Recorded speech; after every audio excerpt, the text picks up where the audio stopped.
Assalamualaikum warahmatullahi wabarakatuh. Selamat siang teman-teman semua. Masih semangat nggak nih? Harus semangat dong. Di sini, saya dan rekan saya dari kelompok 2 akan mempresentasikan inti dari hasil pengerjaan tugas kemarin. Terlebih dahulu, perkenalkan, nama saya Esa Cahyaning Putri dan rekan saya Ahmad Dimyati. Di sini, kami mengambil judul studi kepustakaan mengenai konsep dasar organisasi menurut pandangan Richard L. Duff. Oke, langsung saja kita memasuki materi yang pertama, yaitu pengertian organisasi menurut Richard. Nah, beliau ini mengatakan bahwa organisasi adalah sebuah entitas sosial yang diarahkan pada sebuah tujuan dan dirancang sebagai sistem aktivitas yang terstruktur dan terkoordinasi dengan sengaja dan berkaitan dengan lingkungan eksternal. Nah, dari pengertian menurut Richard ini dapat diambil kesimpulan bahwa organisasi merupakan rangkaian hierarki kedudukan yang menggambarkan secara jelas garis kewenangan dan tanggung jawab.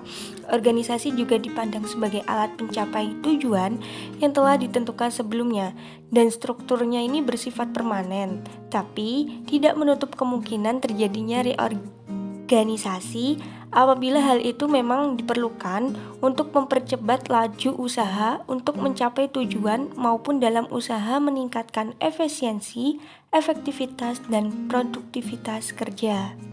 Selanjutnya adalah materi kedua, yaitu mengenai dasar teori organisasi Richard L. Duff. Nah, ada beberapa dasar permasalahan organisasi yang diulas oleh si Richard ini. Yang pertama adalah globalisasi.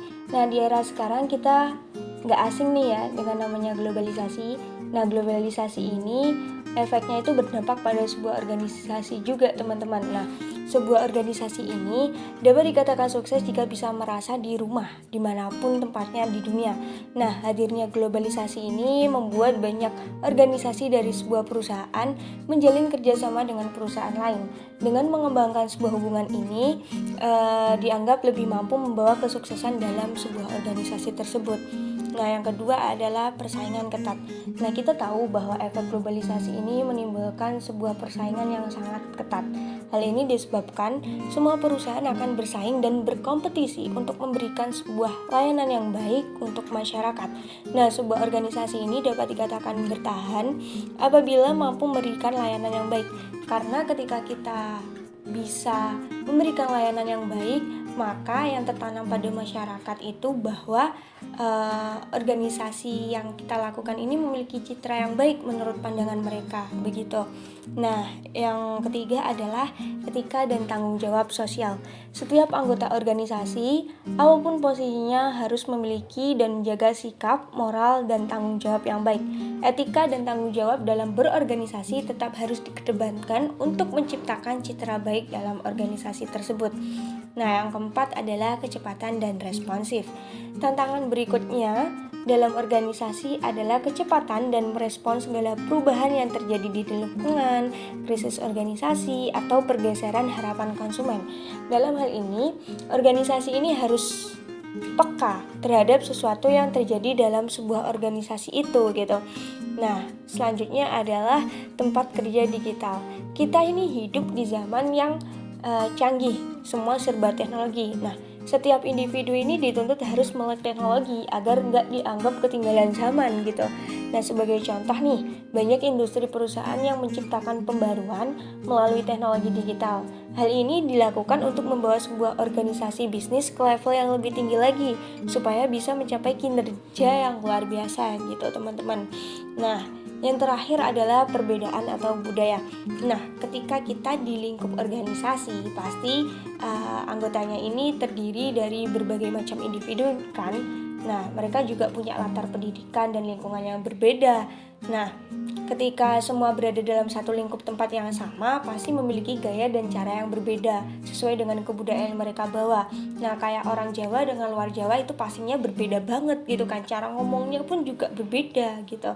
Nah, oleh karena itu, sebagai pelaku organisasi ini harus mempertahankan budaya organisasi yang telah tercipta di situ gitu, agar dapat mendukung keberagaman, menyeimbangkan masalah pekerjaan dan keluarga, dan mengatasi konflik yang disebabkan oleh berbagai gaya budaya itu tadi.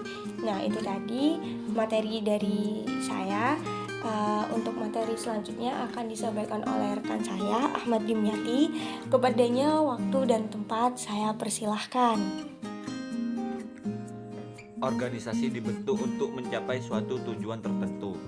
Mustahil jika sebuah organisasi dibentuk tanpa suatu tujuan yang jelas. Hal ini dibuktikan pada setiap organisasi terdapat anggota yang menjalankan setiap fungsinya untuk mencapai tujuan tertentu. Oleh karena itu, ada beberapa pendapat Rikat mengenai tujuan pembentukan organisasi.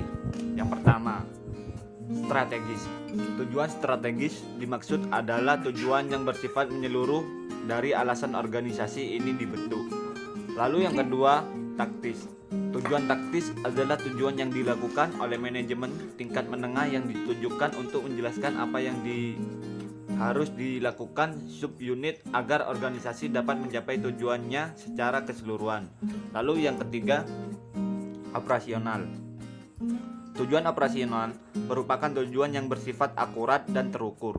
Ciri khas ini dari tujuan ini dinyatakan dalam bentuk angka dan rencana departemen yang menggambarkan bagaimana tujuan dapat dicapai. Dimensi desain organisasi.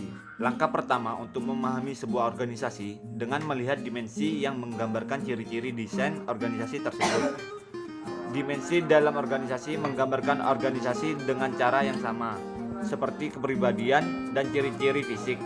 Menggambarkan orang, dimensi organisasi dibagi menjadi dua bagian, yaitu yang pertama dimensi struktural. Menurut Rikat, dimensi struktur adalah dimensi yang memberikan label untuk menggambarkan karakteristik internal organisasi. Dimensi struktural ini terbagi menjadi beberapa bagian. Yang pertama, formalisasi adalah unsur dimensi struktural yang mengacu pada jumlah dokumen tertulis yang ada di dalam organisasi. Dokumentasi ini meliputi beberapa hal seperti prosedur, uraian tugas, peraturan, dan manual kebijakan. Lalu yang kedua, spesialis merupakan tata pembagian sistem kerja yang ada di dalam sebuah organisasi. Jika spesialis luas, karyawan akan melakukan tugas terbatas. Tetapi jika spesialis terbatas, karyawan akan melakukan pekerjaan yang cenderung banyak. Dan yang ketiga, hierarki otoritas merupakan bagian dari dimensi struktural di mana siap melapor kepada siapa. Jadi sederhananya adalah setiap anggota melaporkan hasil kerjanya kepada penerima laporan atau PJ. Lalu yang keempat, sentralisasi mengacu pada hierarki yang memiliki wewenang untuk mengambil sebuah keputusan. Saat pengambilan keputusan disimpan di tingkat atas, organisasi tersebut terpusat. Namun apabila keputusan didelegasikan ke tingkat organisasi yang lebih rendah, itu disebut desentralisasi. Lalu yang kelima, profesionalisme merupakan tingkat pendidikan, pelatihan, dan formal seorang pegawai. Yang keenam, rasio personel mengacu pada penyebaran orang ke berbagai fungsi dan departemen. Rasio personel meliputi rasio administrasi, rasio klerikal, dan staf profesional.